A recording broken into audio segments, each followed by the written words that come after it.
welcome back to the Balanced Blonde podcast, Soul on Fire. I've been doing this new thing lately where I've been introducing myself in the intro of every episode, just because I know that there are new listeners to the show every time we release a new episode, which is every Wednesday at, I want to say 6 a.m. Eastern time, which is the middle of the night over here on the West Coast. So nice and consistent. This podcast is the most consistent thing I've ever created in my career and in my life. And I feel really good about that because my podcast is probably my favorite thing that I do. So, hi everyone. My name's Jordan. I am the blogger behind The Balanced Blonde, where we talk all about wellness, yoga, healthy lifestyle hacks, natural healing, and all sorts of holistic means for healing our bodies and being as healthy as we can possibly be. I also am an author of Breaking Vegan, my eating disorder memoir that is all about my journey through orthorexia and finding balance again with food.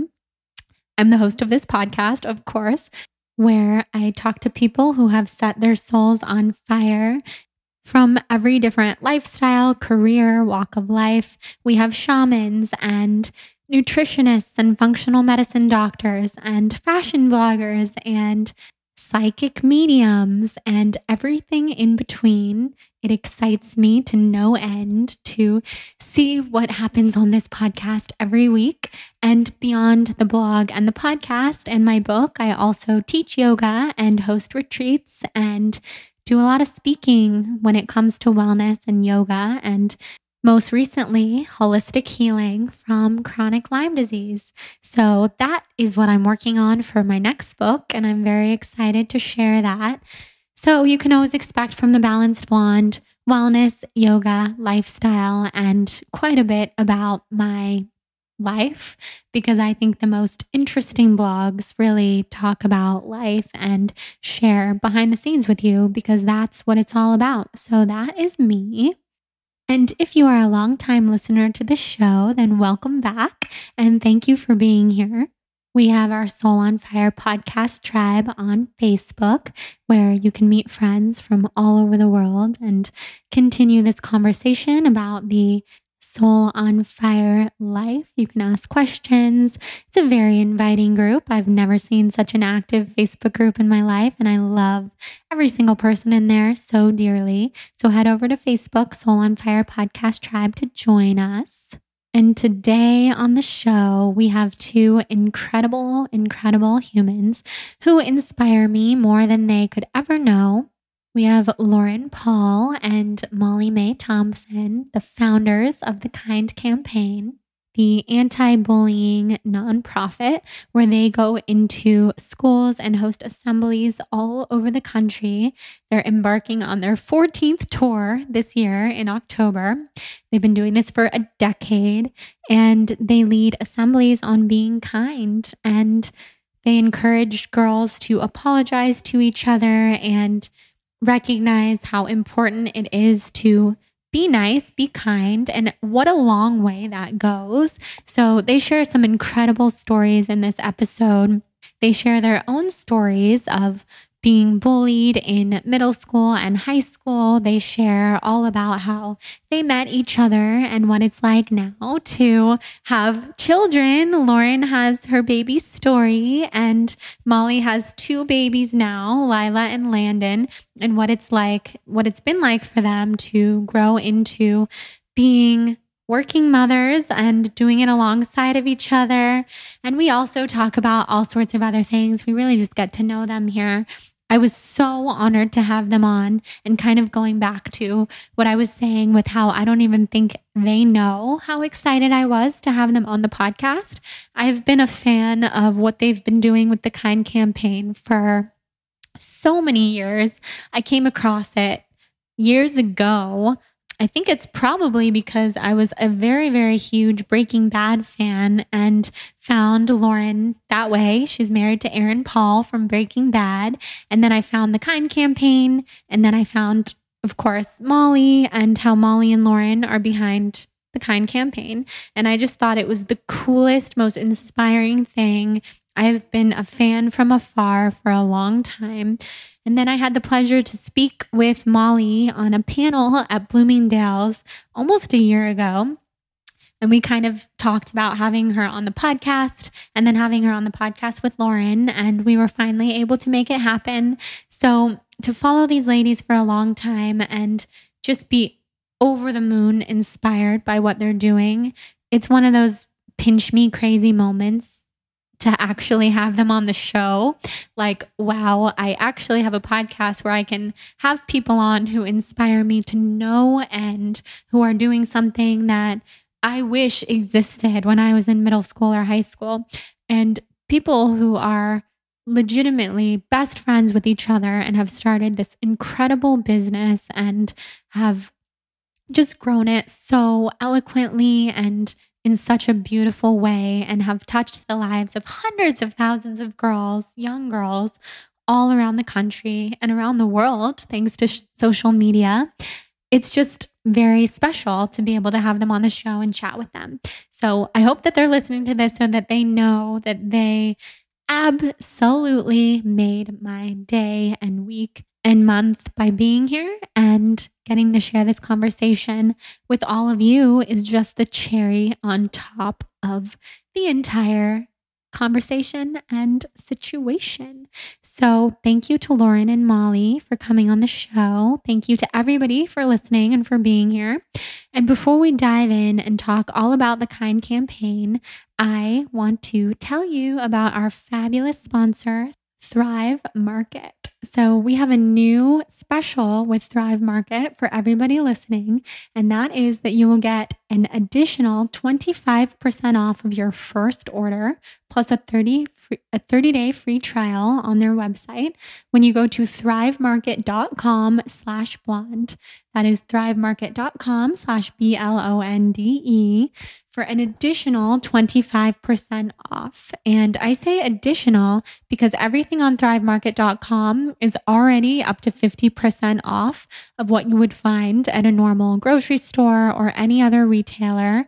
So that is pretty crazy. It's really, really exciting because Thrive Market goes directly to each brand that they have on their website. They don't have a middleman. So that's why they have these very fair prices, and they don't unnecessarily raise the prices.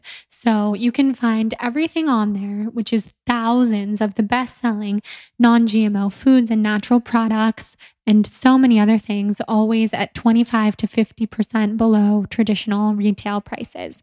So you can actually get everything you need on Thrive Market, from non-GMO food and snacks to vitamins, supplements, personal care products, eco-friendly cleaning supplies, safe and non-toxic beauty products, kitchen staples, home goods, organic baby food, kids products, and so much more. So what makes it even more special is that it is shipped directly to your door, and you really can't beat that. So you can also shop by category on Thrive Market, which is what I do. I usually either type in vegan or organic, or sometimes I type in cat food or something really specific that I'm looking for. And the shopping experience is just very premium, and it's very easy because you can shop by category. So there's also all sorts of things on each page that you can see, like why you'll love what you're looking at, price comparisons to retail, nutritional ingredients, and all sorts of other things. It's a highly curated experience, and I think that you will absolutely love it. And what they believe is that it doesn't make sense that non-organic products cost more than organic natural products. So now, for the first time in history, shoppers can actually access wholesome alternatives to conventional products found at traditional supermarkets, but at the exact same price or lower. So ever since I started using Thrive, I feel like my life has changed for the better. It just makes life easy to have simple things like all of my favorite vegan snacks and chocolate, Eating Evolved, my favorite, delivered right to my door. It eliminates that whole extra process of going to the grocery store when I don't have to. So to get some Thrive in your life, go to thrivemarket.com/blonde to get that 25% off and for a 30-day free trial on their website. The link will be in the show notes to make it easy. And I truly cannot wait to hear what you all think.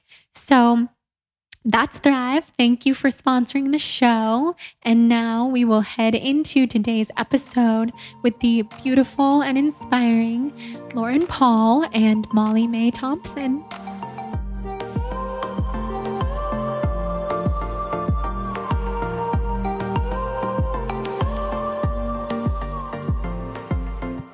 Okay, so I'm sitting here with two amazing women who inspire me so much. We have Lauren Paul and Mae Thompson, the founders of the Kind campaign. They are also best friends, which is so special and I love so much because I think working with your best friend is just a dream and something that so many people want to do and maybe have tried, but didn't know how to navigate it because, I mean, there's so much there. So that's so cool. And yeah, I would love to just have you guys introduce yourselves to our tribe and tell us a little bit about you. Yeah. So, well, thank you. We're so happy to be here. I'm Lauren Paul. And like you said, one of the co-founders of Kind Campaign, filmmaker of Finding Kind. And yeah, we started Kind Campaign almost 10 years ago. We were just talking about how it's been almost 10 years since we started it. That's a decade of this, isn't it? But yeah, it is so special to be able to do my job with one of my best friends. And it's funny, actually, we weren't even that close when we started it. We knew each other, but I think most people probably assume we like grew up together. We like met the first day of college or something. But we actually bonded over a YouTube video and the communications YouTube video. The Leave Britney Alone Chris Crocker video. One of the Lauren first, ran over to me with OG viral videos. And the rest was history. Yeah. So which is crazy that was 10 years ago. So we really bonded, obviously, and got to know each other shortly after that, and then in finding Kind Campaign together. But yeah, just universes colliding and being in the right place in the right time, I think. Yeah. It's so good to be here and to be talking to you. And I'm Molly. I don't know if we're like supposed to introduce ourselves. But excited to be chatting today. And I can't believe that was 10 years ago. Also, if you haven't seen that video, if you were too young, then you should watch it now because it's amazing. I will never forget you running over to the table. I was like, I think we were both just up in the comm building and I was like sitting, probably eating in between classes. And I think we were about to have a class together. Yeah, we had a film class together. We had a bunch of mutual friends, but we had never like formally met. Yeah. And so finally you just broke the ice and just ran over and you're like, have you seen this video? And the rest really was history. And I love that technically that video was about don't bully Britney Spears. Oh my goodness. I never thought about that right now.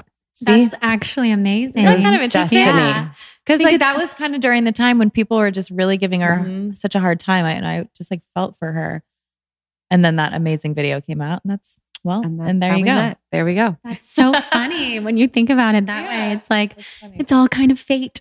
Yes. Yeah, it really I haven't thought about that video in probably 10 years. I'm sure. I was in high school. Yeah. So almost kind of missed the cut for seeing it. Yeah. So yeah, people listening, we have young people who listen. You guys should look it up because it's funny. Google and Leave Britney Alone. Yes. Yeah. And you'll find it. The foundations of your friendship. True. So thanks, Chris. Right? Was that toward the end of college? Like, that was our junior year, right? Junior year at Pepperdine. We met at Pepperdine. We were both film majors together. We had a few classes together, and so that was our junior year. And then it was after the summer going into our senior year. That's when we kind of came together and started laying the groundwork for Kind Campaign. We had breakfast or lunch at the Broadway Cafe in Santa Monica. Which is no longer there. It's not? No, they've replaced it with something else. I know. Well, that's where Kind Campaign came to be. And I wonder what's there now.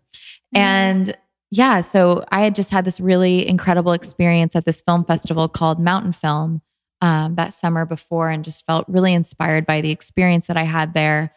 Growing up, I'd always wanted to tackle bullying in some way.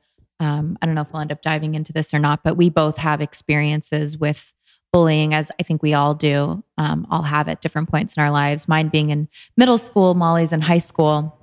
And really since that experience, I had always just been so saddened by this universal experience that we share, and kind of this rite of passage that we had accepted as girls, as women, that we will, kind of, when you haze someone. Hazing. I was like, the sorority. I gotta get there. I'm not thinking of all the sorority words. Sorority. Yeah. Okay. Like you kind of like haze people in your friend groups. And there's just this thing that goes on. And I was always so confused and saddened by it. And so yeah, I worked on a documentary and just was super inspired by that experience and felt like that could be a cool way to shed light on this issue. And so Molly and I sat down and we were kind of exchanging stories about our summer. And I talked about this idea to do a documentary. And then we kind of just snowballed into conversation about our own personal experiences and what that looked like, and naturally came to this place of just doing it and starting to shoot and seeing what that looked like. And we had no idea what that would turn into. But it was really through those initial interviews for the documentary that we kind of looked at each other and realized this could be more than just a film. And that's when we started laying the groundwork for the nonprofit with this idea of developing school programming specifically centered around a conversation about the way girls treat one another, and aiming to raise awareness and promote healing around this. And so, yeah, it was really amazing. Through like our senior year when we were at Pepperdine, that we were doing what Lauren was talking about, really laying the groundwork for the nonprofit, which is crazy because when people hear that, they assume that either the film or the nonprofit, one or the other, was some sort of project that came out of being students at Pepperdine. But we should have, that would have been great if we were, that was part of our school project or something, but it wasn't. It was something that we were doing, on top of going to class and all that comes with that. And I remember just being in, each other's like rooms at the time, like on top of doing schoolwork, laying all the groundwork for, starting the nonprofit and, pulling crazy all-nighters once we graduated, trying to just lay the groundwork to go on this road trip. Cause that's when we went to shoot the film, was the fall after graduation from Pepperdine. And that kind of came from a really organic place of wanting to cover as much ground as possible, and see just how this issue was affecting females all over the country. Because we, like Lauren mentioned, had realized that this is something that, girls and women were longing to talk about in our initial interviews there at Pepperdine, and then also just in Orange County, where Lauren is from. And so we wanted to see how this issue was affecting females across the country. And so we were like, well, let's go on a road trip. And so we did, which is crazy now to think about just how young we were at the time to go out and do that. But I think that everything happened the way it did because we were fresh out of college and because we were down to pull, all these crazy all-nighters, and we were down to ask Toyota for a minivan, and they were like, okay. We had these big asks that we made of people and of companies. And I think because we were so passionate and driven, it ended up, all kind of coming together. And then since then have, created different curriculums and programming that go along with that. We have a Kind Club curriculum that we created after we got back and really launched the school assembly program because we saw the amount of change that was being created in schools. And we really wanted to figure out a way to kind of keep that energy and momentum going after we left the school. And so we created a Kind Club curriculum. We now have a Kind Ambassador program. A couple of years ago, we did a Kind Camp. So yeah, it kind of took off from those beginning stages 10 years ago. Yeah, that's so amazing. And you've been doing it for 10 years. So you've probably met incredible kids and heard life-changing stories, I'm sure. Amazing stories. Which I want to hear. But first, I want to dive into what you mentioned with both of your experiences being bullied. I would love to hear more about both of those. I'm sure every single person listening can relate. Yeah. Including myself, of course. So would love to hear the stories. Yeah. So for me, my experience, I mean, I've gone through different things obviously throughout life, but the one that really was detrimental and I think a really life-changing moment for me was in middle school with a group of girlfriends. And it started with a rumor that someone made up about me and then just kind of turned into 2 years of torture. And it was a group of girls that were people that I considered to be my best friends. And, you know, I think more important than what they did to me, which, you know, obviously it was like starting rumors and calling me names and throwing things at me at lunch and ripping up homework before class. And I could go on and on about the things that they did to me. But more important than that, I think, is the effect of those experiences. And that's really why we feel so passionate about the conversation that we are a part of. Because, you know, at that really crucial, fragile age, coming to school, having to face these girls in the hallways, I was just petrified. And I ended up developing a severe depression throughout 7th and 8th grade, which turned into an eating disorder that I battled for a few years. I completely lost my sense of self-worth and self-confidence. My grades dropped. I was pretty much failing school when I was going through all this because all I could focus on was that anxiety that I had coming to class every day. So I didn't even care about my schoolwork. And I got to the point in 7th grade where I tried to commit suicide as a result of what I was going through.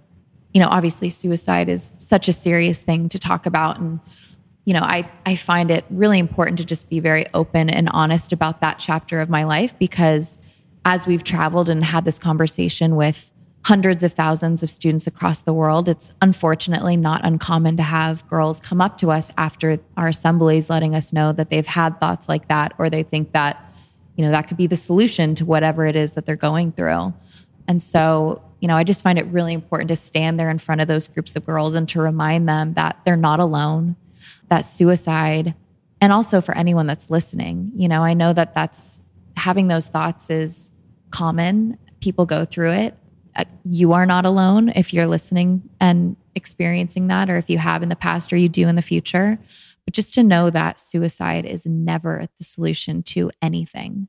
And I'm so happy that I'm alive, that I'm living my life, that I'm sitting here today, having the experiences that I am, and that I didn't go through with that. And when I think back on that time, there's really 2 things that stand out to me. One is that I didn't reach out to anybody. And I just kind of decided that I was going to handle this entire trauma really on my own at the age of 13, which was really unhealthy. And, you know, I have a great relationship with my parents, but I didn't want to open up to them. And so, you know, for anyone listening, or, you know, when we go into schools and talk with young girls, it's so important to talk about it and to reach out to somebody, because, you know, they really do have the tools and the resources, if you go specifically to a teacher or a parent, to really help you get through that experience. And I think that if I would have opened up to my parents more about what I was going through, or maybe spoke with a counselor, I don't think I would have gotten to that suicidal place that I did. And then the other thing that really stands out is just the fact that those experiences felt like my entire world. And it seemed impossible when I was going through all of that, that there was actually a whole life in store for me outside of my school hallways, right? So you're walking your middle school hallways, and understandably so, it feels like your entire story. But just to remind girls that there are so many chapters ahead. There's people you'll meet, relationships, there's places you'll travel to. There are actually people out in the world right now living their own lives that you'll become friends with one day that you don't even know exist yet. And just to kind of gain that perspective and to share that with girls, you know, obviously is so important to us. But then again, for anyone listening who might be in a hard place, reach out to someone, talk about it, know that you're not alone, and that there are better days to come. Although that was a very hard chapter of my life, I'm thankful for the experience, and, you know, it brought us here. And I feel lucky to be able to stand in front of girls and share that, just to let them know I've been in their shoes and I know what it's like to feel alone and invisible and ugly and worthless, and just to remind them that they're none of those things. They're beautiful and important and unique. And I think when you're in school, especially, it can be really hard to gain that perspective and to fall into a place where you love yourself and have self-confidence. And sometimes the kids at school can make that really hard. So yeah, that was little bit of my experience. Yeah, it's incredible that you've been able to turn that really dark time in your life into something that helps so many people. Like you said, hundreds of thousands of kids that you've both spoken to now. Mm-hmm. And I think that's the best thing we can do with the awful, dark, challenging things that we go through. Just find a way to turn it into a message and show people that that's not the end. There's so much more. Yeah. What about yours? So when I was in high school, it was my junior year of high school, there was a group of girls, that just started rumors about me and just led to a really, really dark year that year. And I dreaded going to school. I would go to school, but during passing periods, I would go and I would find the nearest bathroom and I would sit in one of the bathroom stalls and I would wait until the next bell would ring because I was so embarrassed about running into this group of girls in the hallways. So I would just sit there and I would go late to all of my classes and we had off-campus lunch. And instead of going, to any of the places nearby the school, I would just sit in my car and eat lunch by myself because I was so afraid and terrified of running into any of these girls, out and about. I would rather just sit and kind of hide in my car. And I was on dance team with this group of girls. And whenever we had water breaks, I would go and I would grab my cell phone as fast as I could. And I would call my mom and just kind of hope that she was free and able to answer the phone. And if she was busy and she wasn't able to answer at the time, I would just stand there and hold the phone up to my ear and almost have like fake pretend conversations, just talking to myself because I was so insecure and so consumed by what this group of girls thought about me. I wanted them to think that I had at least one friend to talk to during those water breaks. So I would stand there talking to myself to try and make them think that whole year just, I hated going to school, made it to the end of my junior year. And on the very last day, I was walking through the hallways during class and the halls were pretty empty. Everyone was in class at the time, except this one girl also happened to be walking in the halls. And I remember when I saw her, my heart started racing because I was afraid of what she might say or what she might do. And we walked past each other and she stopped and turned around and called out my name, said, "Molly, I'm so sorry for everything that I've put you through. I don't know why I did any of it. And I'm so sorry." And for me, that apology in that moment was completely life-changing because up until that point, that entire year, I had been questioning myself and wondering, why are these things happening to me? Or what could I do differently? Or how could I make them stop?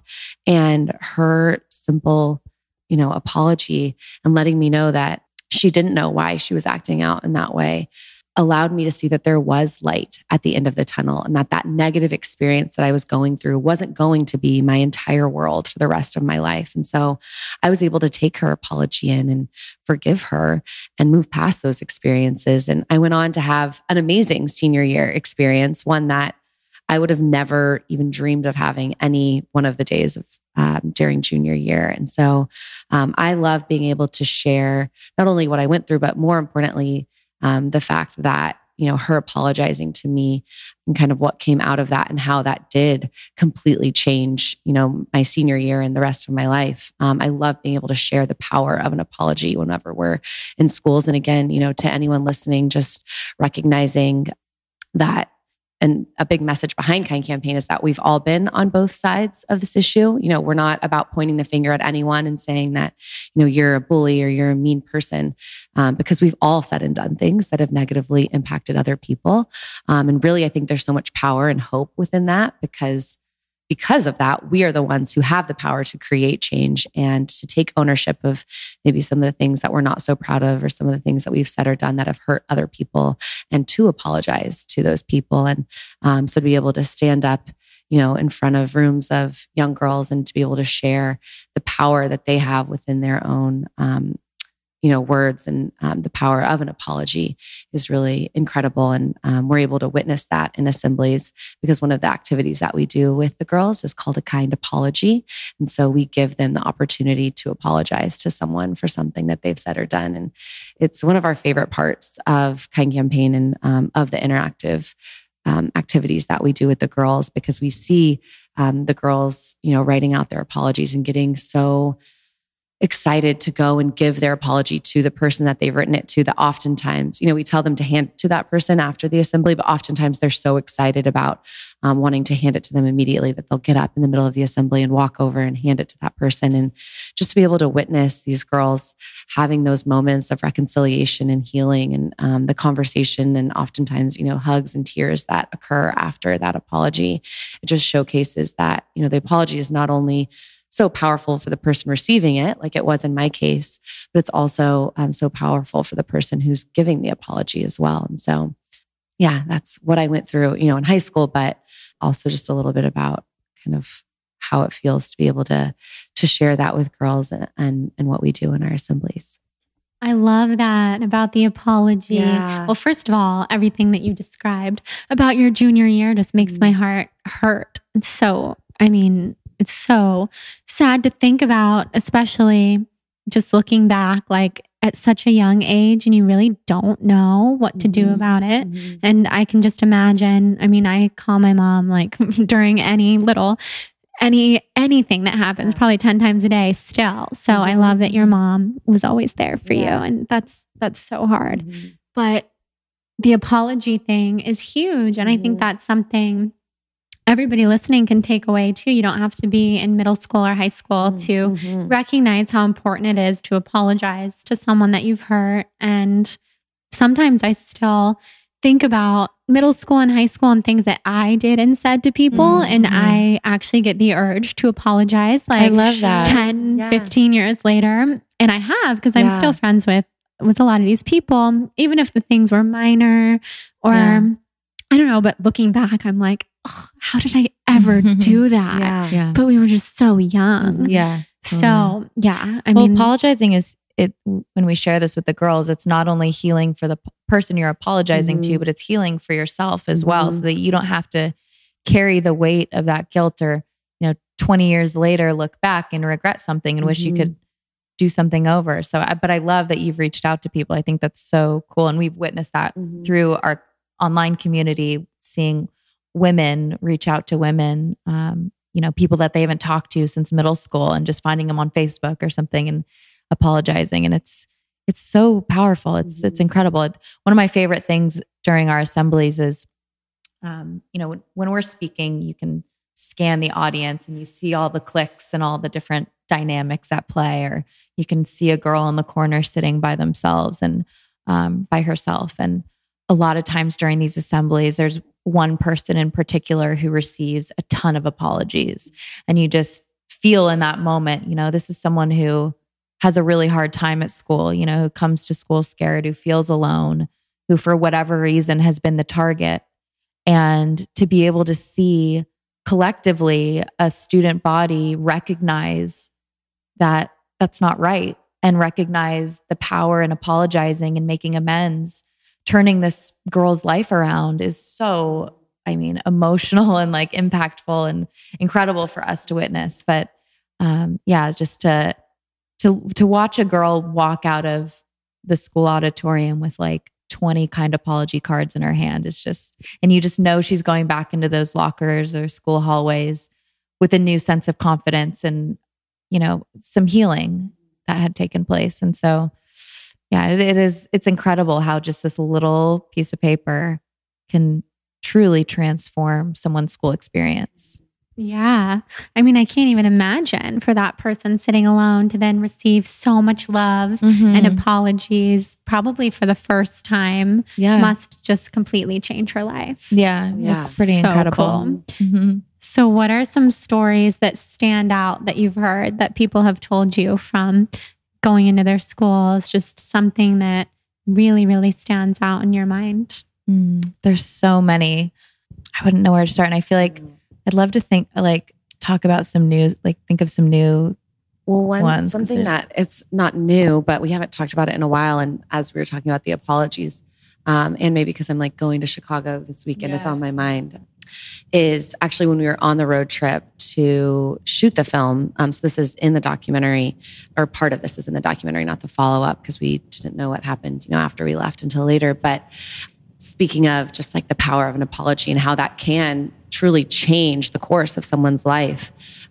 We were in Chicago at one of our friends' houses from Pepperdine. And she, at the time, her little sister was in high school. And so she had gotten her sister she went to a small school. So it was basically, we did an assembly with the entire female student body, but it was like at their house. And so we, did the whole activity with them, and we're talking to them just about what was going on in their school. And it was really interesting because at the beginning, we were able to have just really open, candid conversation because, again, we were, just in someone's house. And so we were just asking them like what the dynamics were at school and if, they had anything going on between their groups of friends. And, they were telling us how, no, like everything was so great. And they, had been going to school together for years because they went to a private school. So it was like I think like even a K through 12 school. So they really have known each other their entire lives. And we're just going on and on about how amazing their experience at school was. And so we were going through the different activities. And when we got to the kind apology, the room just got, silent as they were all just filling out their kind apology. And a lot of them also were asking for multiple kind apologies, which is something that happens a lot in the assemblies. Girls are so inspired to apologize that they want more, which we love to see. So they were getting, more and more kind apologies and just filling them out. But there was one specific girl who kept receiving kind apologies from, the girls in the room. And these are her friends. These are people that she's known, her whole life. And they all were really good friends. But there was clearly this underlying jealousy that was happening towards this girl that I think they collectively realized in that moment, in having these conversations with us and with each other. And they were all very vulnerable in expressing that to her. And not only via, these little pieces of paper, but also, verbally in front of everyone. A lot of them wanted to just tell her how sorry they were for just being jealous and excluding her at times, or maybe talking about her behind her back. And they were the ones who, shared that it came from this place of feeling insecure because they were jealous of certain things that she had because she was so talented in sports and, so great at school and got along with everyone. And it was really a powerful moment for us to be able to witness that and to be able to see the girls feel empowered and just be really honest with themselves about why they were maybe treating her this way.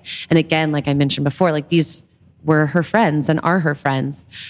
And so in that moment, she was crying, she was saying how happy she was. And we could just see there and feel this shift in the room. But what was really incredible and powerful for us was that afterwards, we found out later from our friend that this girl's mom reached out to the mom whose house that it was at and shared with her that she was actually going to pull her out of school and transfer schools prior, to that happening. And during that summer, like she was going to change schools because of just how isolated her daughter was feeling. And because of the conversation that we had and all of the apologies that she received and just how her friendships are feeling moving forwards after that moment, she's staying in school and staying, with this group of people that she's been friends with. But she was feeling so alone at school that she was going to change schools before her senior year. And then she didn't because of that moment. And I remember when we found that out, I can't remember if we were still on the road trip or we had just gotten back, but we already felt like that moment was so powerful and witnessed so much change. But then to hear the follow-up to really how deeply impacted her life was because of that moment was just really incredible for us. And I think also showcased, again, like we've been talking about, just the power of an apology in changing, someone's life. That's so cool. That gives me chills that was her experience. Yeah. I went to a K through 12 school. Okay. Yeah. So you're very familiar with that like dynamic. You're describing our exact experience. I mean, because everyone, I'm sure, this super small group of us that went to school together for 13 years, there were 42 kids in my class, would have said, we all get along great and we don't have any issues. And bullying is very different when it's so small because it's like a family and everybody knows everything about you and your whole family and so much more. But it still happens, and probably even more so in a way. One person will get targeted and isolated, and it would change every year or even by the week, probably. And I could imagine that being so impactful amongst my friends at that time. That's so cool. So cool. What about you? Do you have a standout? I mean, I realized obviously every time we share Rachel's story, it's with a new group. I'm sure there's so many people here that haven't heard it, and it's so powerful. So so we were on a spring tour probably 4 years ago. And during the assemblies, we do our activities, the kind pledge, kind apology, and kind card. And there was this girl, her name we learned later is Rachel. And she came to the front and shared her kind card. And we chatted with her a little bit after, but it was really after the assembly that we had this incredible interaction, this moment with her. So after every assembly, we take a picture with all of the girls, and then we post it on our Instagram and all of our handles. And we always love to scroll through the comments and see what girls are talking about. And a lot of times we'll see girls like connecting with each other and giving us, feedback and, things that have happened after we've left, which is so cool for us to see. And we came across this particular comment from Rachel on that day's post. We were actually in the middle of nowhere, like driving through a cornfield, because we were in Utah, and we were driving to our next assembly like 2 hours away, and Molly was driving. And I remember I was sitting in the passenger seat, and I was just like, Molly, you have to hear this comment. And she wrote that basically, she's been struggling at school and how she feels so alone, and how the morning of the Kind Campaign assembly, she kind of had wrote it off. She didn't want to go and ended up being forced to come to the assembly. But in the beginning, just kind of wrote it off and was just not really excited about what the experience is going to be, probably because of the pain she was in and not really wanting to face what we were talking about. But then she shared how through the experience, through the activities, the film, the connections that she engaged in and witnessed, her life was changed, because that morning she had decided that she was going to go home and commit suicide that day after school.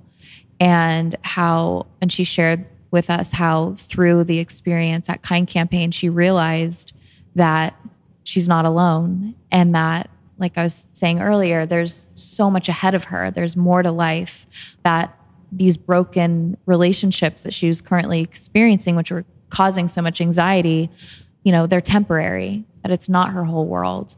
She said in the comment that the assembly saved her life. And, obviously we just kind of looked at each other, and I feel really fortunate and honored to be able to say that we've had a lot of different moments like that take place. But with her, I don't know, we connected with her immediately after and got our information. We sent her a giving key. I don't know if you know that company. Which I follow her on Instagram, and she's wearing that giving key at her graduation, and she wears it every day. And something kind of cool that just happened, because we still keep in touch with her, and she's doing amazing, and just graduated and is so happy and has friends and is just doing great. But she sent us both invitations to her graduation and a letter that basically said, without the experience that I had at your assembly, and without, the amends that were made and the confidence that I walked out of that building with, I wouldn't be here graduating today. So, it's just, that was obviously something that just stands out. And to be able to have any sort of impact in someone's life is, such an honor. And I just feel like, the conversation that we feel really lucky to be a part of has just been able to lend itself to moments like that. So that's really a powerful thing. That's so powerful.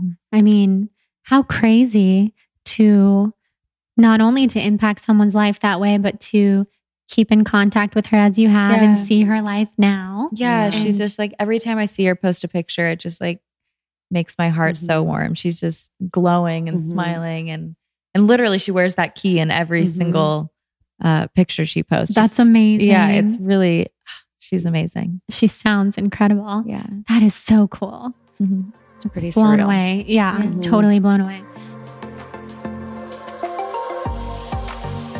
Okay, just a brief interruption from this conversation with Lauren and Molly to tell you about the adaptogens that I am currently loving and I'm so excited to share with you.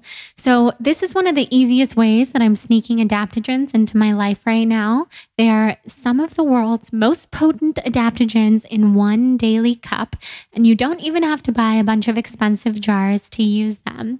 Rasa Coffee. So you guys know I love my adaptogenic coffee. It is so different than regular coffee that gives you that crazy jittery feeling and is often, unfortunately, full of molds. And we know that I've been dealing with mold poisoning, so that is not fun, not something I would wish upon anyone.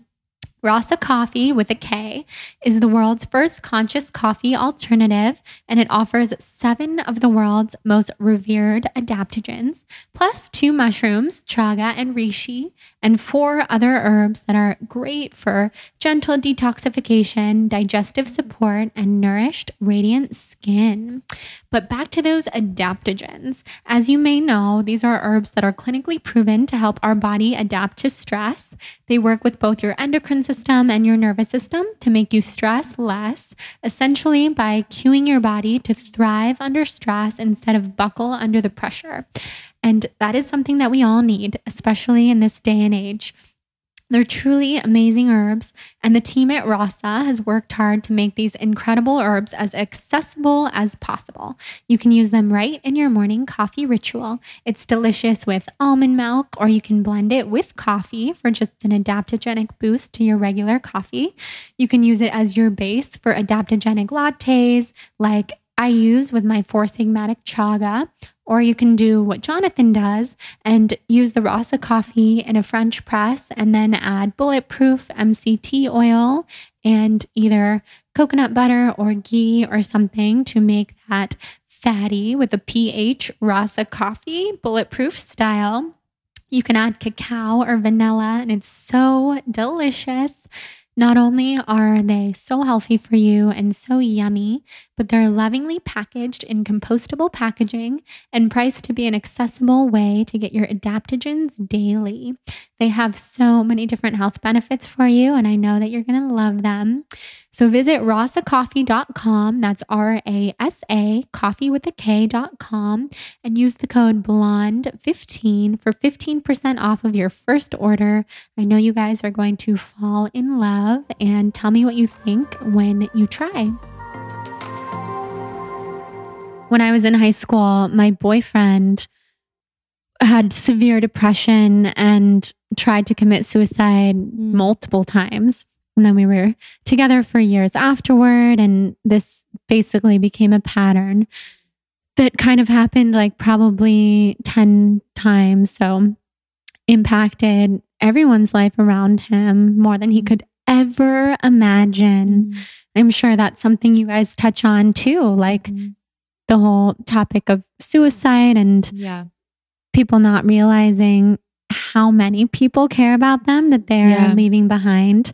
So that topic is so dear to my heart, and just watching him struggle for so many years. And unfortunately still, because some people just don't have the, I don't know. I mean, he has the support and the love, but aren't in the position to get out of that just way of thinking and feeling. He's doing well, but not, as well as like people who love him would hope.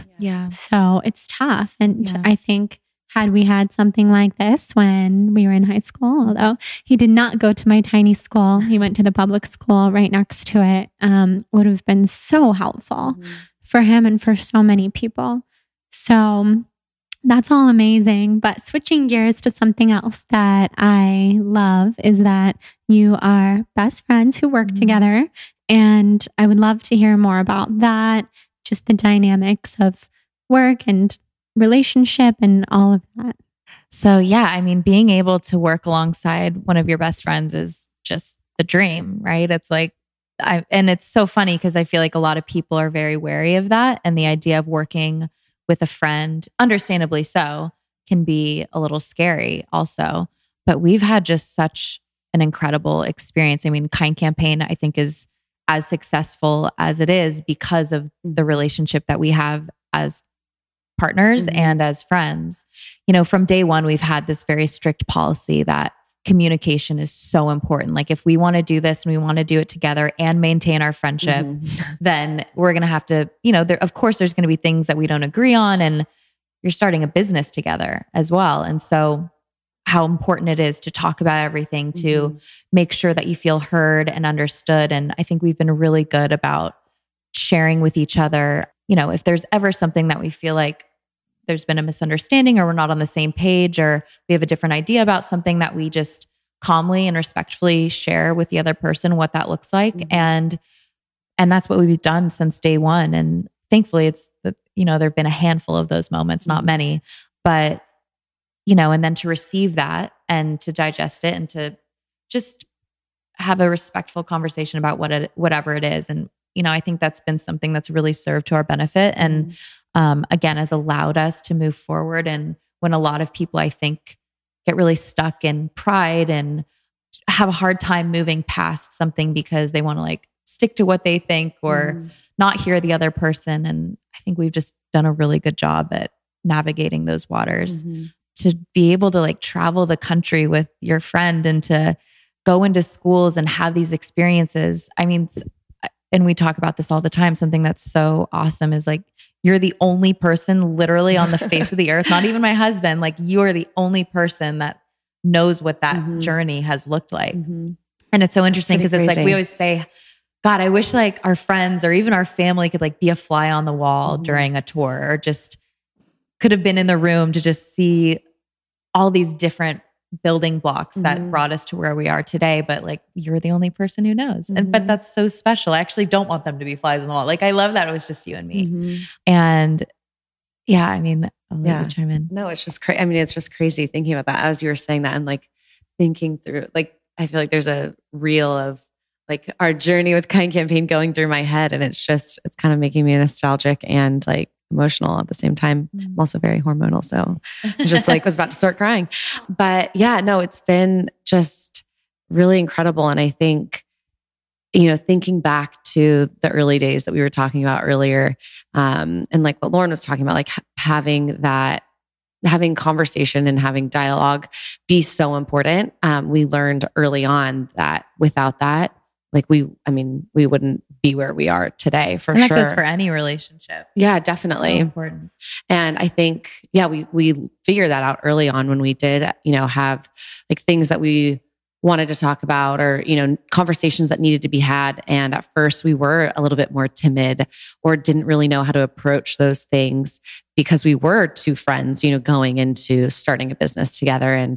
And I think making sure that we had that trust for one another and with one another, to know that were we to bring something up or were we to be vulnerable about something and say, well, this is like what I'm feeling, to know that it would be received also by the other person. And, you know, then a conversation would be had about it.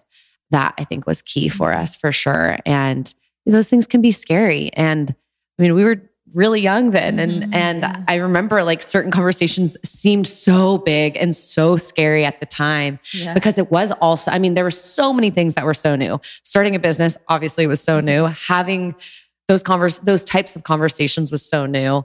Doing that with someone that you care so much about, you know, as a friend and as a person, like there's just so many factors at play.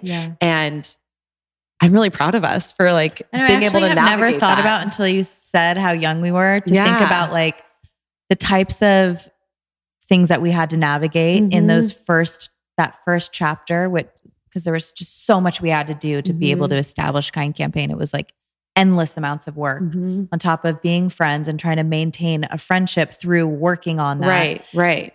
And we were 22. Like that's crazy. And we did a really good job. We're still here really today. Proud of that. Yeah, it's amazing. You should be. Yeah. Well, and I think like you just said, like something that I think is so important and probably is very tricky for a lot of people is maintaining that friendship throughout. And that's something else that, I mean, with everything in life and with Kind Campaign and with us. Like we are very intentional about things and decisions that we make. And that was something, again, early on that we were very intentional about wanting to ensure that we were able to maintain that friendship. And so, I mean, that means sometimes being like, okay, we love Kind Campaign, obviously, but we don't want to talk about it right now. Like, let's just go to dinner as friends and like talk about all the other things going on in our lives. And then that also means like when we're on the road and we know everything that there is to know about what's going on in our lives, being okay with just like playing cards and like, I was just going to bring that up. Like, I think it's a real test. Like, when someone's your person, when you can sit in silence with them, when you don't have to talk about something, like when you can sit comfortably, it's not awkward and you just exist. And I'm like, I don't want to talk about anything right now. Yeah. So we just chill. Like that's when you know someone is your person. And like, when we're on tour, again, like she said, we literally have talked about everything. We know everything about each other. It's like, obviously there's new things we talk about, but like when we've been on tour for 3 weeks, 4 weeks at a time and together 24 hours a day, we're like, okay, well, let's just play cards. Sit. And so we like sit and play rummy for hours on end. And it never gets old. I think that's something too. Like, we have a good time. Yeah. Like, you're like my 80-year-old. We're like an old couple. Yeah. It's cute. Yeah. I love that. Those are the best kinds of friendships and relationships where you don't have to feel like you always have to be talking just for the sake of talking and on. Yeah. For sure. I love that. Because all of the road trips that you guys have been on, I am sure you've covered everything about every little aspect of your lives. Yeah. We can like very comfortably just stare out the window and not be in our heads being like, is she mad at me? Yeah. Are we friends? Yeah. Like, what's going on? Are we still friends? That's so funny. So now that you both have children, which you have, Molly, you have 2, and then you have Story, which I got to hear all about her name journey and incredible, the cutest thing. How has that changed the business? And I'm assuming you haven't been on the road since recently giving birth, both of you, or have you? No. We're actually gearing up for our 14th Founders Tour this October. So that'll be the first time post my second and her first. So really excited about that. And it's been speaking of just like friendship and business, kind of entering this new chapter of being moms together has been really, really special. And it's been really special, not only obviously as friends, but then also as businesswomen to be able to navigate together what working and, being moms, like what all of that looks like, what we want that to look like, how they play a part in the work that we do, not only like emotionally and like in spirit. When we're in assemblies, I feel like we now have a different perspective when we're talking to these young kids because we now have the perspective of being moms, which we didn't have before. And so I think that's really incredible. But then also, navigating it on the business side of like, how do we do this, and do it in a way that feels good and comfortable. And after having Lila, who's my first, she has gone on 2 tours with us, which is crazy and so surreal. And it's been really incredible to be able, again, to have open and honest dialogue about like, how is this going to work and how does this feel? And just feel really lucky and blessed to be able to be in a position where we are able to, do both, to be able to continue to work and feel good about, being there at home with them too. So it's really special being able to do this together also.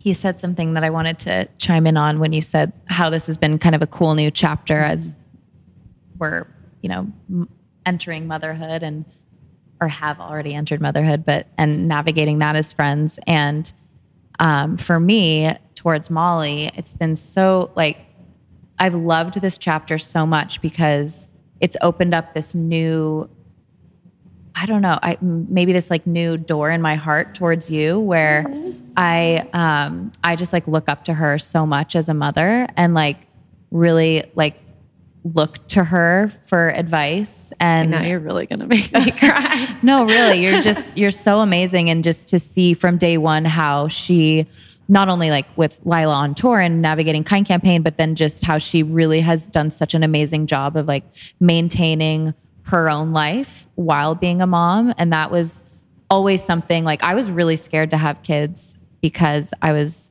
so worried about what that looked like for my own selfish space. Like, I can't like give everything up, you know? Like, and she, I think, was just such an amazing example for me as I entered that chapter of someone who really has been intentional about still doing what she wants to do. And obviously things change, but going to dinners and going to weddings. She went to a wedding a week after her C-section. I mean, that's insane, but you did it. And like, that was so wild. Like whatever that looks like for you. And so, yeah, I've just really, it's been this really cool thing where I just like really look up to you in that, with that. And yeah, I just wanted to mention that. I love you. That's That so means so beautiful. much to me. I love that so much. I feel that because not having children yet, I have all those same fears and like, what will life look like and what will I have to give up and what will my friendships look like? And to see people like both of you who have both and really just navigating the newness of having children, but seeing your friends and doing what you would want to do anyway is so cool. And it's amazing that you both are role models for that now on top of everything else. So cool. Thank you. I love it. And your kids are so cute. All I love three her. of them combined. They're all kills pretty me. cute. Do you have dreams of your daughters being best friends? Yeah. Obviously. Little my they're besties. totally going to be Actually, friends. wait, I meant to tell you. Well, I'll show you the video later. But Lila was asking to call Story yesterday. Cute. See Story? See baby Story? Call baby Story. Oh, and I melted. She saw dying. a picture of you without Story, and that like triggered it in her head. I was on my God, email, and it was genius. like this tiny, your face, you know, and like the little G chat thing. Sweet. She's like, see baby Story? She She loves her So see, already. they're already little besties. Oh my God. Isn't that so cute? I'm so excited to bring them on tour with us in October. We're going to bring our moms with us as babysitters. And they actually were on tour with our moms went with us to shoot the documentary, which was really, wow. So it's love very that. 180 right now. Or it will be 180. like very 180. Totally. Yeah. Right back to the 360. beginning. 360, I think. Full circle. Full circle. 360. 360. Not 180. Yeah. That's what we have been 180 doing. because there's babies now. Yes. So Yes. maybe. Yeah. Yeah. That'll be really Aw. special. I love that. But yeah, I brought that up because I'm so excited for them to hang I know. a lot. I know. Yeah, time it'll be together. fun. That's so special Yeah. that you'll bring them. Because I was thinking, how will you do this with? But obviously, you'll bring them with you. Yeah. Makes They so much come sense. with. Bring them on the road. Mhm. Which is really just really cool and surreal. And I know I mentioned this, but like it feels really incredible that we're able to do that. Because I'm sure there's a lot of people who would love to like bring their kids with them to work, and it just logistically doesn't make sense or doesn't work out. And so to be able to, do something that we both love and are so passionate about, and have them right there alongside us. I mean, obviously not like in the assembly with us, but like, I just remember how surreal it was the first tour that we did, and Lila was on the road with us. And, I'd like pump in the morning before I left or feed her and then go do what we normally do, in schools and talking to all the girls and doing all of that. That just is so heart-filling and also can be exhausting at the same time. But then to like go back to the hotel and then for her to be there was just, I don't know, it was really incredible because I don't know that I'd be able to be as present as I was in the schools if, that wasn't the experience at the time. Like if I was like thinking about her and like all the things that she needed that I maybe was feeling stressed that I wasn't able to provide, or I don't know. There's just a thought that I had. I just feel really lucky to be able to bring them on the road. It's a lot of work. But I'm already stressing about the pumping I'm going to have to do. It's a lot. It is a lot. I mean, pumping. It is a lot of work to do that. Seems like the worst. Oh my! And cleaning the pump. The cleaning. That just really gets me. No, I pumped before I left today because like the timing wasn't going to work out. At least you'll be pumping together. Oh yeah, that's true. Actually, that is a good point. That'll be fun. We'll be pumping while we're playing cards. Yes, like with our thing on. The janitor walks in. It's like, I gotta go. Seriously. Yeah. Oh my gosh. To go through the journey together is special as much as parts of it suck. I mean, thinking ahead to that, I'm like, oh my gosh. And I'm going to be like you, I'm going to be looking to you for advice because I'll be having C-sections because of this fibroid surgery that I'm about to have. And that's like the one big implication is that I'll have C-sections. And I think it's so inspiring to me that you've now had two. Because I know some doctors will say like having multiple, maybe it gets harder. I want to have a lot of kids. So it's going to be a lot of C-sections. Crazy. But you seem like you're doing great. After a really rough beginning. Yes. It's C-sections. I didn't realize this prior to having one at all. Our major surgery. And I like didn't process that beforehand. And well, I also didn't know. Yeah. Anyways, it was a lot. And this time around, it was, I had some complications afterwards with recovery. And so I ended up back in the hospital, and it definitely takes a toll on your body for sure. But so, I mean, no matter how you labor or give birth, like your body is going through the ringer, no matter which way it happens. And so I think, I can't wait for whenever that time happens for you. Please, I could like talk about it for hours. Just all things like baby, nursing, pregnancy, everything. Oh yeah, I stole her entire list.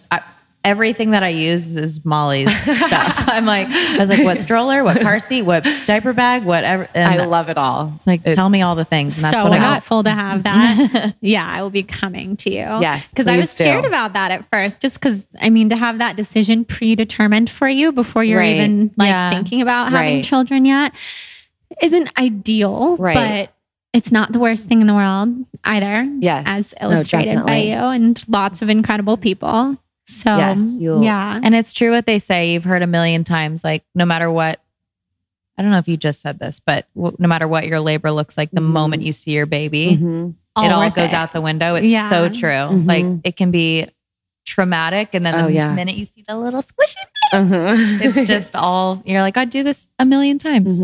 Yeah. That's what I imagine. Like, when you're in it, it's obviously like so intense, but somehow just again, with every kind of delivery or labor or C-section or whatever, somehow your brain just makes that like the hard parts go away. And like you really only, I remember the other parts, but it's crazy how I feel like it's a coping mechanism that your body like gives to you post birth, that you like forget all of the like strenuous and hard and painful things, and you just remember. Otherwise, nobody would have more than one kid. Yeah, right. So it's got to be written in our DNA. It's got to be worth it. Totally. Yeah. Well, that's very inspiring to hear. One of those things I think about all the time ahead of time. So we'll move into the rapid fire questions. They don't have to be that rapid fire, but they're just questions that I ask everyone who comes on the podcast. So, and if you don't know the answer to some of these, that's fine. You can just say that. But to start, do you know your sun, rising, and moon signs? I do. I'm a Sagittarius with a Pisces moon. Oh, Pisces moon. Yeah. My boyfriend is a Pisces moon. Ooh. I love Pisces moons. What's so funny, because I love all that stuff, and I very much identify with the Sagittarius traits. They're like very independent, like do their own thing, travel, like there's so many things, but I always, anytime I'd read it or dive into it, I was like, there's also another side of it though that is very much missing. And the moment I got the Pisces moon stuff, I was like, the complete picture is fully me. Yeah. No, I know. That's what happens because the moon sign. That's your inner self. Like who you truly are. Exactly. Yeah. So people can identify so deeply with that. Yeah. And learning that he was a Pisces moon puts him together. He's a Leo. So fire sign, just like Sagittarius. Yeah. Yeah. Fire. And then Pisces is just, It's like just such a different, like deep emotional side to someone. Yeah. And that was my thing. It was like Sagittarius is like non-committal and just whatever and doesn't think about things. And I was like, but I feel very emotionally deep. Like more so than this. And then like Pisces is all those things. Yeah. Oh, I love that. Yeah. Do you know? I don't know. But you know you're a Leo, right? Yeah, I'm a Leo. Yeah. Oh, you're a Leo. I am. When's your birthday? August 6th, next week. Oh my gosh. Coming up. So when this which is podcast crazy. I actually comes out- need to know your moon. This is important information. I know. Do you just I'm have to trying find out where you're born? Like what city? You're in Dallas, we were right? going to look this up. I think I need And to what know time? the time. I need to time. ask my Find mom out the what time time. you're born. Yeah, just find out from your mom, your birth certificate, because it has to be like down to the minute. I'll look at my birth certificate. Yeah. Yeah, My I mom stalk actually all of my probably- friends to get their birth certificates and so that we can figure all this out. We have learned because it really says a lot about. Says a lot when you look at the whole birth chart. But you're a Leo. I love that. So when this podcast comes out, people can wish you a belated happy birthday because it'll be Monday, right? Is that your birthday? Yeah, Or- Monday. Yeah. Oh wow, it's coming up. That's coming up. exciting. Are you a night person or a morning person? I was a night person, and now after having a child, I'm a morning person. That's a good switch, though. Yeah, I mean, I've actually the mornings are my favorite part of the day now. I love waking up, looking at like LA is so different at 6 a.m. and I had never experienced it until now. But it's really nice. It's so peaceful, and like I love starting my morning with my coffee and some and my baby, and just it's just a nice. Yeah, it's nice, peaceful. I wish I was a morning person. I like want so badly to be a morning. I want to love mornings. Even though I'm up, they're still a struggle. I'm more of a night person, and I always have been. Me too. But with that said, I feel like I'm just tired right now in general. But I'm also really tired at night recently. But I think that's what having a newborn will do. Absolutely. You're just tired. And also same in my soul, I'm definitely I don't want to be waking up at 5. Yeah. But I've had to become a morning person. Right. I know I've always dreamed of being a morning person, but it's just not me. I've tried to manipulate my schedule that way so many times, but it takes me a while to wake up and feel alert and want to see people. And nighttime, that's when I have all my energy. So creatively too, Right. like definitely nighttime is like things are flowing. Yeah, for sure. Oh, I love that. So many people are always like, I'm a morning person, and I wish. jealous. Yeah, but you guys have the best of both worlds right now. What are your spiritual practices? Like a lot of people who listen to this podcast, we talk about all the spiritual things, meditation, crystals, just whatever that might look like for you. One of my spiritual practices as of the last couple of years has been reading poetry. I'm just like deep in a poetry hole, and I just love when I can. I start my morning with Mary Oliver. She's my favorite poet, and she just really, I feel like that's kind of a form of meditation for me. And then just being outside as much as possible. I love, like, it's so important for my soul to just be around trees, and like just like laying in the grass and looking up at a tree, like does something to me. It's so rejuvenating. And so I'd say reading poetry and like going on a hike. I definitely agree with just being traveling for sure. Yeah. Being outside for sure. And then for me, going to church and like finding community there. I know that's probably not like what exactly you're asking, but I just find a lot of like fellowship and community there. And then I've not been great about this, but just like doing some sort of devotional every day helps me. Yeah. Yeah, those are all very grounding. I love that so much.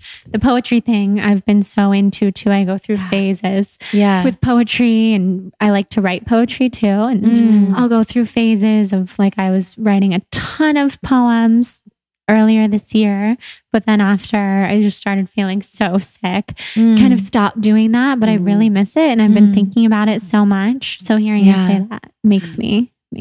I just got a new book. Her name's, I think, Tracy K. Smith, and she's the current, I didn't even know this was a thing. It's called the Poet Laureate of the United States. Oh, yeah. And her stuff is amazing. So there's a poem in the book I just got that like I posted it on my Instagram. I'll see if I'm going to say I what was it's just called. about to ask. I was like, I feel like I just read this somewhere. Because you posted amazing. it. Oh my gosh. It just really, I'll have to get her book. She's amazing. It's called The Largeness We Can't See. Ooh. And yeah, her name is Tracy K. Smith. I think that is just, look it up, read it. Yeah. It's amazing. Beautiful. Okay. Everybody listening, or they can also find it on your Instagram. Yeah. So that's awesome. If you were a color, what color do you feel best represents your energy? My favorite color is yellow, but I don't think that yellow to me represents you. You are like sunshine, fun. I have a bit more of a darkness. Well, I was the color actually two kind of popped into my head, like a violet, not a violet, but like a deep, like purple, like, I don't know. I see it in my head and I'm like having a hard time describing it, but like a deep, like purple, violet, not magenta, but like kind of going into then like a yellow, amber. Those two things are what I'm seeing right now. Beautiful. Wow. Kind of like both sides, like, cause definitely yellow, like golden, amber, but then like some violet in there too. Are you talking about for you or for me? Yeah, but I kind of see the darkness when you were saying like you see some dark. I feel like you can see, or you could do both. Yeah, amber. Ooh, amber. Because amber's like bright and like dark. You know. I'm going to go with amber. I'm gesturing up I above our head. Yellow. Yeah. Yellow just makes me feel so good. I love know. that color. Me too. That's cool that you see both, like the blending. Yeah. I know. Sometimes it's just like you close your eyes and you can just see it, whatever you are. Yeah. Other days you don't. But yeah, that's so cool. I see that. I think everybody has their bright color days and then for sure. darker. So, since this is the Soul on Fire podcast, what would be your top tips for someone who's looking to set their soul on fire? That reminds me of my favorite quote in the whole world by just the words soul on fire. It's by Howard Thurman. And he says, don't ask yourself what the world needs. Ask yourself what makes you come alive and then go do that, because what the world needs is people who have come alive. And I just love that because I think you might get stuck feeling pressured to like change the world, like start a nonprofit or like do something in like get a giving back space. But if what you're passionate about is baking, then bake, if that's what like makes you feel alive, then do that, because in turn, you're going to be a better version of yourself. You're going to affect people more positively because you're happy and you're doing what you love. So I'd say, just do whatever sets your soul on fire. And whenever possible, try and disconnect a little bit. I think for me, that's something I've been really trying to be intentional about, specifically just in the last couple months. Like a month ago, I deleted all my social media for a week. And it was so nice just like not looking at anything and just being completely present and just exiting that space for a minute and just taking a breath.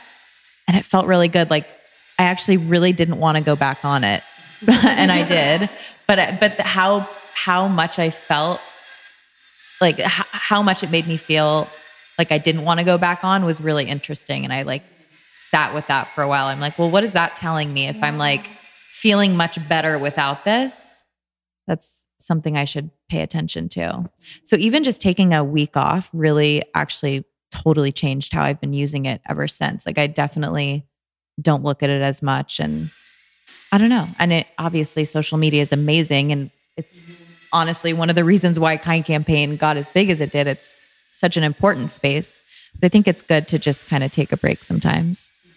If that speaks to you, it spoke to me. And it felt really good.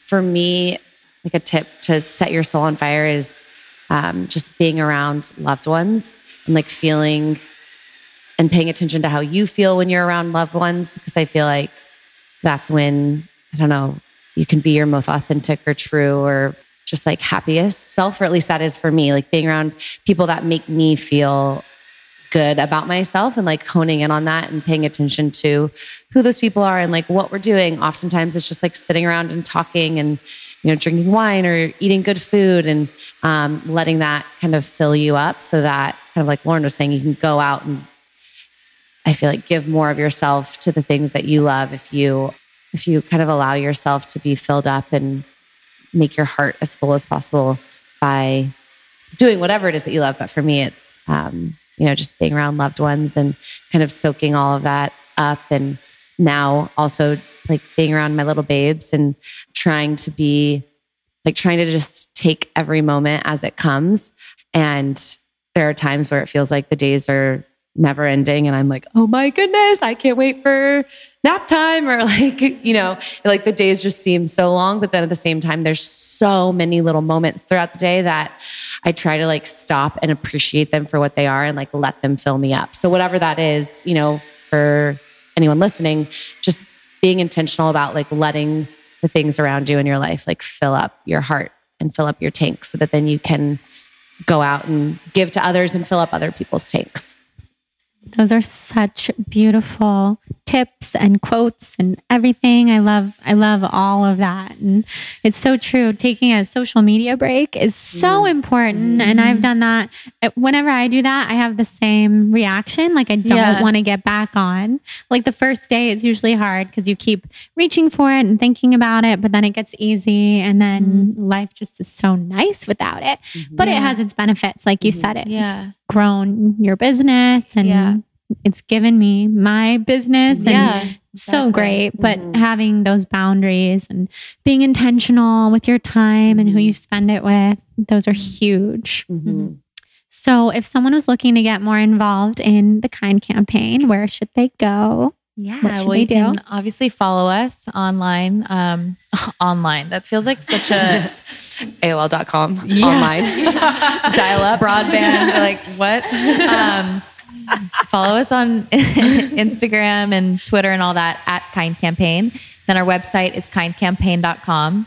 And all the information about how to book an assembly. I don't know if we actually mentioned this. We have our founders assemblies where we speak, but there's actually assemblies that take place every day of the school year all over the world that are led by ambassadors and faculty. So if you're interested in doing an assembly, you can get all that information on the website. And all of that is free of charge as well. Yes. So it's free for the schools. Keep going. Sorry, I didn't mean to interrupt. Well, I think that's it. Just kindcampaign.com and at Kind Campaign, and all the information about all of our programming is right there. Beautiful. And where can people find both of you? Go. I really just use Instagram. I have a Twitter, but I never use it. So Lauren, Paul, and then the number 8 on Instagram. And then Molly, Mae, Mae Thompson, which is like the first half of my last name. Yeah? It actually sounds really weird to say that out loud. Molly Mae Thompson. That's cute. Me. Amazing. Yeah. Well, I'm sure everyone listening will want to find you guys and stay up to date on your, not only the Kind campaign, but your adorable children and your lives. So thank you so much for being here. This was such a good conversation. Thanks for having us. This was so fun. Awesome. I know. Thanks for so good chatting and hanging. Yeah, I know. Thanks for sitting through the construction and christening my new place with me. I know. We're sitting in her new apartment and it is gorgeous and bright and amazing. The best vibes. Yes. Incredible light. Is this the first podcast that you've done from here? I've done a couple. Okay. Well, that's been good. Equally loud. But this might be the second or the third. Okay. So very, very close. You're breaking it first. in. I know. Yes. Yay. Congrats on your new space. Yes. Thank you. Lovely. So excited. Thank you. Feels so good. Thank you guys. All right, guys. Thank you so much for listening to this episode with the incredible Lauren and Molly. I am sure you are just as blown away by everything they've created as I am. It's pretty mind-blowing that at 22, they started this completely selfless nonprofit that has changed the lives of hundreds of thousands of girls all over the country. I'm still dying over the stories that they shared about Rachel and about the other girl from the K through 12 school that I so relate to.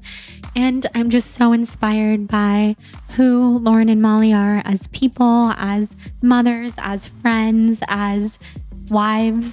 I mean, they are goals to me in every single way. I'm so proud to know them and to have had them on the podcast and to be able to share with you all about what they're doing with the Kind campaign. So thank you to both of them for being here. Hopefully that was the first of many conversations to come with those two and the Soul on Fire tribe.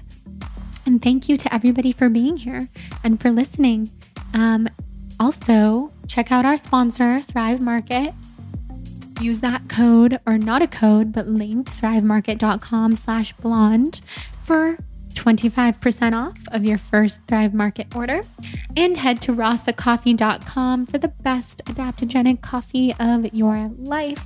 And use the code blonde15 for 15% off. And otherwise, just head over to the Soul on Fire podcast tribe on Facebook. Hop on in, introduce yourself, and make some friends from all over the world. And come say hi on Instagram, The Balanced Blonde TBB Podcast. I love to hear from you. I love your feedback and all sorts of things. So very lastly, if you feel inspired to rate and review the podcast, you can head over to iTunes and do that. Send me a screenshot to jordan@thebalancedblonde.com, and I will send you my blogging tips and tricks document that I send to everyone who rates and reviews the podcast as a thank you for your time and for your love and support. It means the world. So thank you again for being here. Thank you to Molly and Lauren and the sponsors of our show and everybody who comes together to make Soul on Fire a possibility. I love you guys, and I hope everybody has a very magical Soul on Fire inspired day. Mwah.